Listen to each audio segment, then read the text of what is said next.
Hello everyone, welcome back to my channel. Today's video topic is going to be everything that I'm reading right now, which as I put together this list, it seemed like a really long list, but some of these books take me a long time to get through. Some of them I'm listening to, some of them I read in the mornings. If you saw my last video, you see that's how I get through a lot of books. I read in the morning time or I listen to books. That helps me get through a lot. So this is 1, 2, 3, 4, 5, 6 books that I'm reading right now. And that is not including the college textbook that I'm reading because I didn't think that that would be of interest to anyone. So the first book that I'm reading is Gentle and Lowly by Dane Ortlund. And I've pretty much talked about this in every video that I've done on my channel so far this year. But it is just one of the best books that if you are a Christian and you have not heard of or read this book, I highly recommend it. Basically, the description just describes it perfectly, better than I could.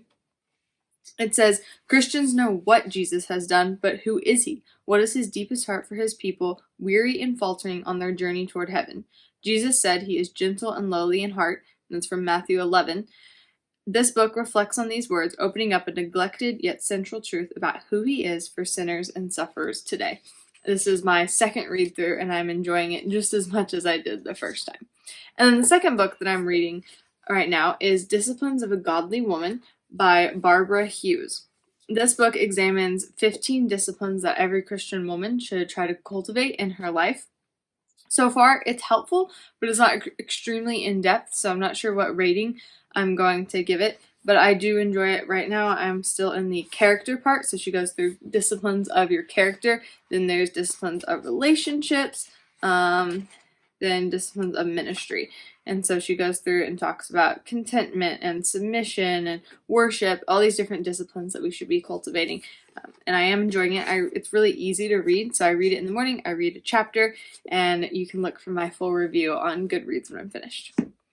And the third book that I'm reading right now is Morning and Evening by Charles Spurgeon. I just got this book recently from my secret sister at church, and I'm enjoying it so far. It has every day, it has 2 short devotionals based on a verse for the morning and a verse for the evening, and these are written by Charles Spurgeon. So you open it up to, today's the 29th, and you see morning and evening. So the morning is 2 Corinthians 4:18, the things which are not seen. And then there's just a page, basically devotional on that.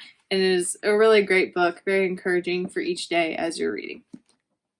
Then the next book in the nonfiction category is Deep Nutrition by Catherine Shanahan. This is a very large book, and it takes a while to read. This is basically like a textbook that I'm reading for fun. But in it, Dr. Shanahan goes through and looks at the diets of our ancestors and the diets of the cultures that have people who live long, healthy lives. They don't have all these health issues. They live very smooth lives, and she looks, okay, what is the kind of food that they eat that is different from Americans? It is super informative, and I'm really enjoying it and learning a lot. I am moving through it slowly just because I don't have a lot of time to read books like this, but I really love learning stuff about health, and I recommend it if you are looking at health books like this. It's not boring, and it really will just blow your mind. And then fiction, the fiction that I'm reading right now, I usually like to have a book that I can read either during the day if I have time or at night before I go to bed. That's when I'll pick out my fiction book to read. Right now I'm reading Crime and Punishment by Dostoevsky. I don't even know how to describe this book really.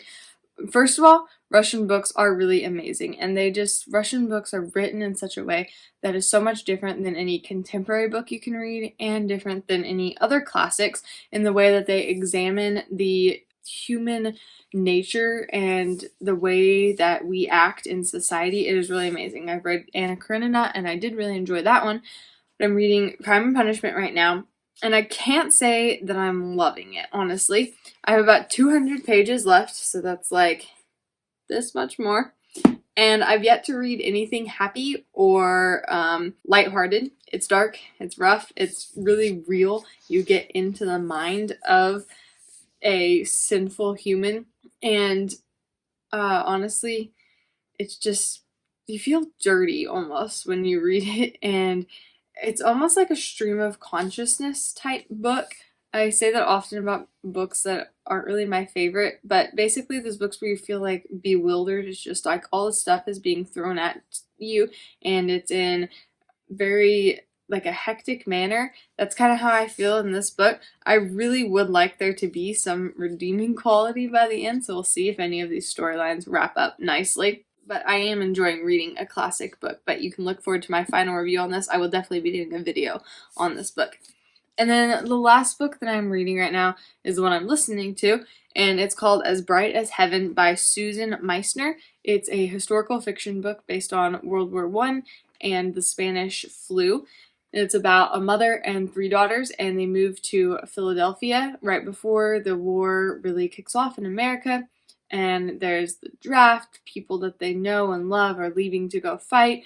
There is the Spanish flu that hits and all these people are dying. So it's basically their story of just how are they going to act in the midst of all of these hard circumstances. It is a really sad book so far. There are lots of things happening that are sad and hard and you're kind of like, whoa, this is a lot. But it is really interesting to see just how they handled the Spanish influenza and the social reaction to it.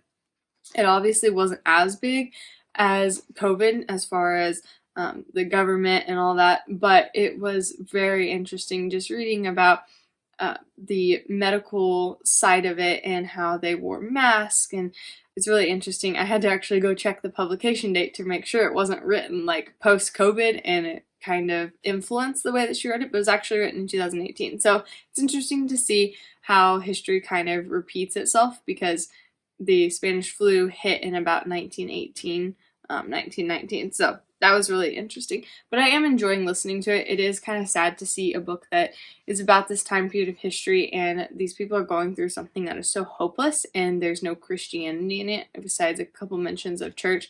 But it would be really nice to read a book that they find their hope in Christ, the thing that doesn't move. So that is one critique so far that I have about that book, but I am enjoying it and I like historical fiction. So those are the 6 books that I'm reading right now in January 2022.